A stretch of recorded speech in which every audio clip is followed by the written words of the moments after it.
Welcome guys. Today we move to transformation of sentences, वाक्यों का रूपांतरण।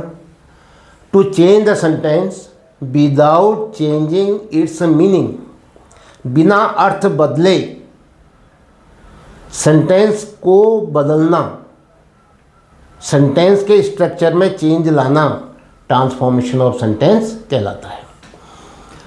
आज हम क्या करेंगे, इंसर्टिंग टू, एडवर्ब टू को लगाकर, इसमें एडवर्ब टू नहीं दिया हुआ है, एडवर्ब टू को लगाकर सेंटेंस बनाना। प्राय एडवर्ब टू के साथ क्या आता है, इन्फिनेटिव। ये पहले माइंड सेट कर लो, टू के साथ हमेशा इन्फिनेटिव आता है।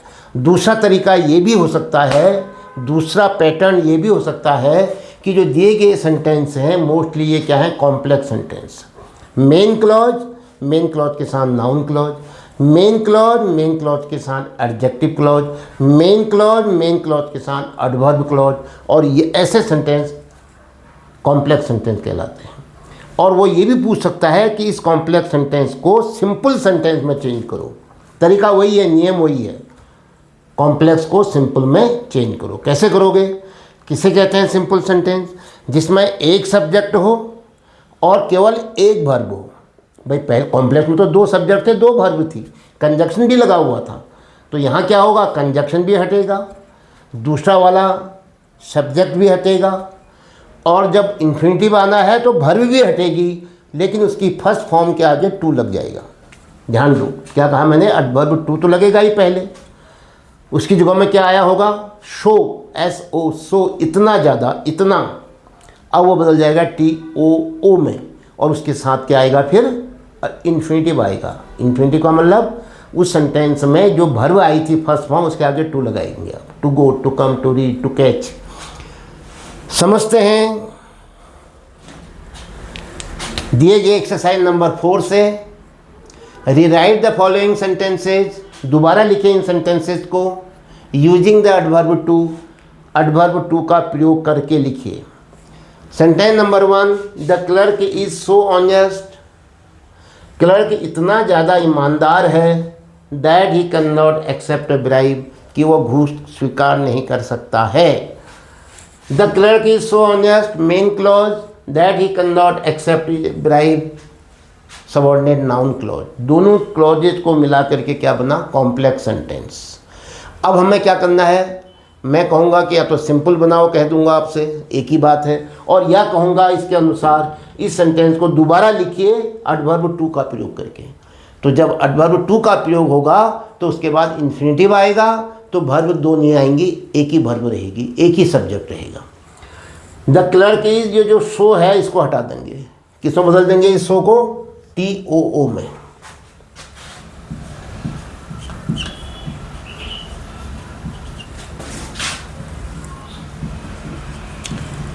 द क्लर्क एज, शो को बदल दो टू में, इसमें चेंज कर दिया आपने, टू लगाओ कह रहा ना। टू ऑनेस्ट, अब आएगा इन्फिनिटिव, दैट हटेगा, ही कैन नॉट हटेगा, ही कैन नॉट एक्सेप्ट हटेगा, वर्ब क्या थी, एक्सेप्ट, उसको इन्फिनिटिव में चेंज करो। एक्सेप्ट की फर्स्ट फॉर्म जो है एक्सेप्ट, इसके आगे टू लगा दो, टू एक्सेप्ट। अब ब्राइब, शेष वाक्य को लिखते जाओ, शेष भाग को लिखो। The clerk is too honest to accept a bribe, हमने एडवर्ब टू लगा दिया, सेंटेंस के निर्देश के अनुसार एडवर्ब टू जोड़ दिया। दूसरा तरीका मैंने जो मैं कह रहा हूँ, दिया गया वाक्य कॉम्प्लेक्स था, हमने इसको सिंपल सेंटेंस बना दिया, एक सब्जेक्ट एक वर्ब। नंबर 2 तरीका वही है, बिना एडवर्ब टू के नहीं बनेगा वो। Yes, this question is so difficult, यह प्रश्न इतना ज़्यादा कठिन है, that the students can not solve it, कि लड़के विद्यार्थी इसको सॉल्व नहीं कर सकते हैं। This question is so difficult, main clause, that the students can not solve it, noun clause. अब क्या बनाना है आपने सिंपल में, एक सब्जेक्ट एक वर्ब। कैसे बनेगा, एडवर्ब टू जोड़ करके। कहाँ पर जोड़ोगे, शो की जगह में। फिर क्या आएगा, टू के बाद इन्फिनिटिव आएगा। इन्फिनिटी का मतलब आगे वाले सेंटेंस में जो वर्ब आई है, कैन नॉट सॉल्व, सॉल्व आया है, सॉल्व के आगे टू लगा दोगे, टू सॉल्व। तो क्या बना, this question is too difficult.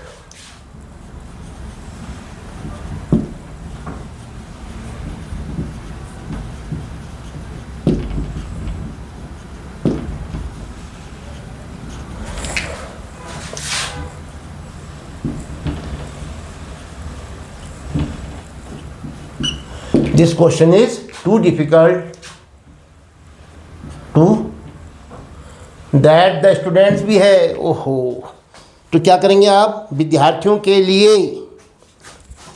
तो क्या बनेगा, this question is too difficult for the students, करना पड़ेगा हमको।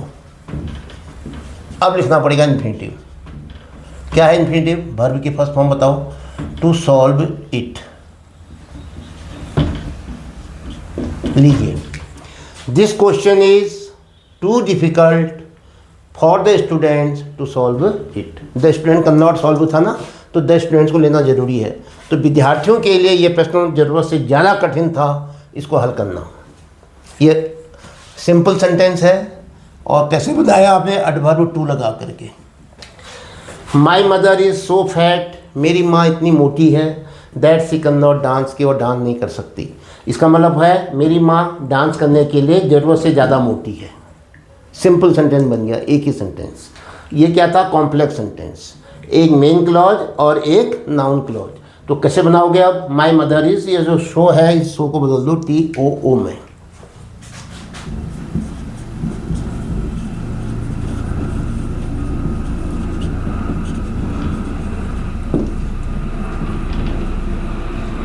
माई mother is too fat, my mother is too fat, क्या होगा? To dance.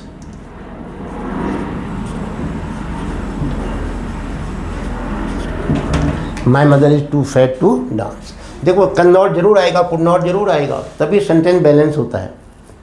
आपने ध्यान दिया होगा। और यहाँ क्या बनेगा? इन्फिनिटिव उसको कवर कर ले रहा है।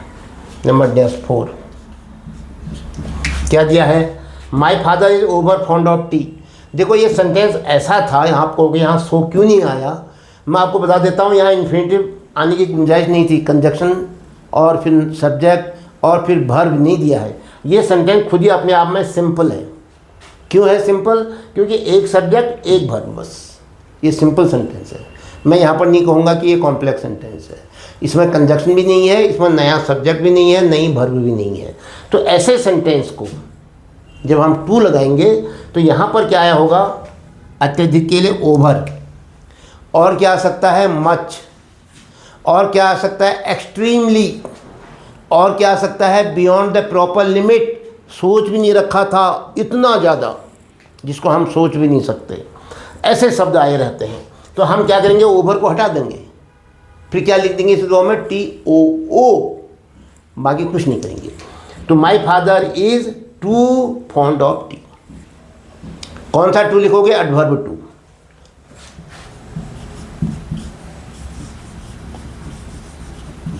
माई फादर इज TOO2, ये too fond of, fond of mean शौकीन, टू फॉन्ड ऑफ टी। लीजिए, इसीलिए उसने यहाँ सिंपल को कॉम्प्लेक्स और सिंपल बनाओ नहीं लिखा। उसने सीधे कह दिया आपसे कि आप इसमें एडवर्ब टू जोड़ो, तो हमने एडवर्ब टू जोड़ दिया। क्योंकि सिंपल सेंटेंस को सिंपल सेंटेंस में ही चेंज किया है मैंने यहाँ पर। ये नहीं कह सकता हूँ मैं ये कॉम्प्लेक्स है। कॉम्प्लेक्स कब होता है? जब इसमें दो क्लॉज होते हैं। इसमें कितनी है? एक ही क्लॉज है, मेन क्लॉज है, तो यहाँ भी मेन क्लॉज ही आएगी, तो इसलिए कॉम्प्लेक्स नहीं हुआ ये। यहाँ पर कैसा हो गया सेंटेंस? ओवर, एक्सट्रीमली, मच और बियॉन्ड द प्रॉपर लिमिट, ऐसा आ सकता है, जिसका मतलब होता है ज़रूरत से ज़्यादा, अत्यधिक। मैं बता भी नहीं सकता आपको इतना ज़्यादा, तो उसको हम बदल देंगे TOO में, बाकी वही रहेगा। Next 5th, the old man is so weak. बूढ़ा आदमी इतना कमज़ोर है। Main clause, dad he can not walk, कि वो चल नहीं सकता। नाउन क्लॉज, सेंटेंस क्या कहलाया? दोनों क्लॉज को जोड़ के कॉम्प्लेक्स सेंटेंस। हम क्या बनाएंगे इसका? Simple sentence. कैसे बनाएंगे? सो को एडवर्ब टू में बदल के। और यहाँ जो तरीका है, यहाँ जो दिया है हमारा प्रश्न आज क्या है? इस वाक्य में एडवर्ब टू जोड़ करके नया वाक्य बनाओ। तो दोनों की पूर्ति हो जा रही है, ताकि आप कंफ्यूज न करें, इसलिए मैं आपको दोनों चैप्टर साथ साथ पढ़ा रहा हूँ। एडवर्ब टू को जोड़ो, एक तरीका। दूसरा तरीका मैंने क्या कहा? कहीं कहीं पर मोस्टली कॉम्प्लेक्स सेंटेंस दिए हैं, उनको सिंपल में बदलो। तो क्या होगा, द ओल्ड मैन इज, सो को बदल दोगे टू वीक, और टू के बाद क्या आता है, इन्फिनेटिव। कंजक्शन हटेगा, सब्जेक्ट हटेगा, वर्ब हटेगी, फिर क्या आएगा उसकी जगह में, इन्फिनेटिव। उस इन्फिनेटिव के लिए वर्ब यहीं से लोगे, उसी से लोगे। तो क्या होगा, द ओल्ड मैन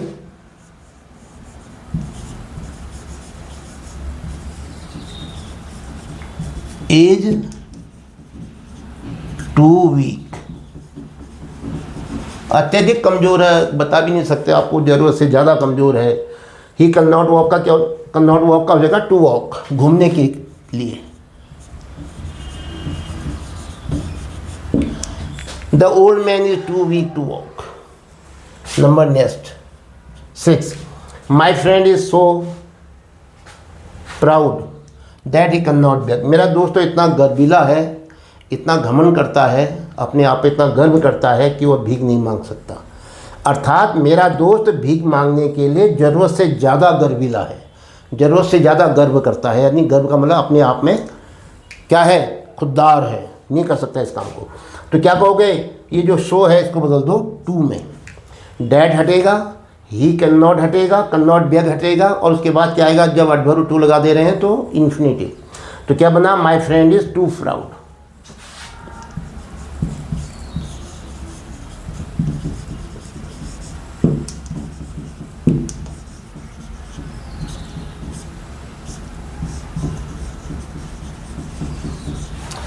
और यहाँ सब हटा करके बेग, जो इसकी वर्ब ले लो फर्स्ट फॉर्म, इसके आगे टू लगाओ, तभी तो बनेगा इन्फिनेटिव, टू बेग। भीख मांगने के लिए मेरा दोस्त तो ज़रूरत से ज़्यादा खुददार है, कर ही नहीं सकता इस काम को, ये मतलब हो इसका। 7, इट इज़ सो हॉट, इतना ज़्यादा गर्म है, main clause, that I can not go out, कि मैं बाहर नहीं जा सकता, नाउन क्लॉज। दोनों को मिलाओ, कॉम्प्लेक्स सेंटेंस, एक सेंटेंस बना। हमने क्या करना है, इसको मिला करके अब कॉम्प्लेक्स को सिंपल में चेंज कर देना है। एक तरीका तो ये है, एक चैप्टर तो ये सीख रहे हो तुम। दूसरा, इसके निर्देश के अनुसार, आज के चैप्टर के अनुसार, हमने इस सेंटेंस में एडवर्ब टू को इंसल्ट करना है, इंसल्ट टू को जोड़ना है। तो क्या हो जाएगा, जो ये सो आया हुआ है ये हट जाएगा, इसकी जगह में ज़रूरत से ज़्यादा अत्यधिक शब्द आ जाएगा, और उसके बाद दैट कंजक्शन हटेगा, सब्जेक्ट हटेगा, वर्ब हटेगी, और हम क्या करेंगे, फिर हम उसकी वर्ब लेकर के फर्स्ट फॉर्म लेकर के उसके आगे टू लगाएंगे, यानी इस एडवर्ब टू के साथ क्या आएगा, इन्फिनेटिव आएगा। तो क्या बना, it is too hot, it is too hot. अब क्या है, आई कैन नॉट गो है, गो शब्द था, टू गो आउट, वर्ब के बाद जो शब्द है उसको लिखोगे। It is too hot to go out, क्या अर्थ हुआ, बाहर जाने के लिए तो ज़रूरत से ज़्यादा गर्म हो रहा है, बाहर जाने के लिए तो अत्यधिक गर्म है, यानी इतना गर्म है कि जाया नहीं जा सकता। यही दिया था इसने कि यहाँ बाहर जाया नहीं सकता, तो इसका हमने इस टू से तालमेल बना करके क्या बना दिया, इसका दोनों को बैलेंस कर दिया।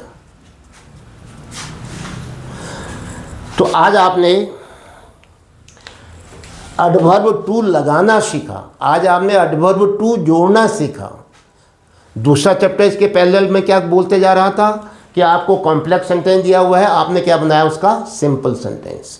तो कितना समझे आप, कितना समझ में आया, ये बेसिक्स हैं ट्रांसफॉर्मेशन की, ज़रूर समझ में आ रहा होगा। तो इसको बारीकी से देखिए, इसके पैरेलल अपने बुक्स से अभ्यास कीजिए, और जहाँ ये चीज़ें आ जाती हैं तो मुझे लगता है कि ट्रांसफॉर्मेशन बहुत ही इंटरेस्टिंग चैप्टर बन जाता है। और समझ में आने पर आप इसको अपना कमेंट ज़रूर दें, अपने दोस्तों को शेयर करें, और हमारा जो चैनल है स्कूल ऑफ ग्रामर, इसको भी सब्सक्राइब करना न भूलें। इसके साथ ही आज का ये वीडियो समाप्त होता है। जय हिंद।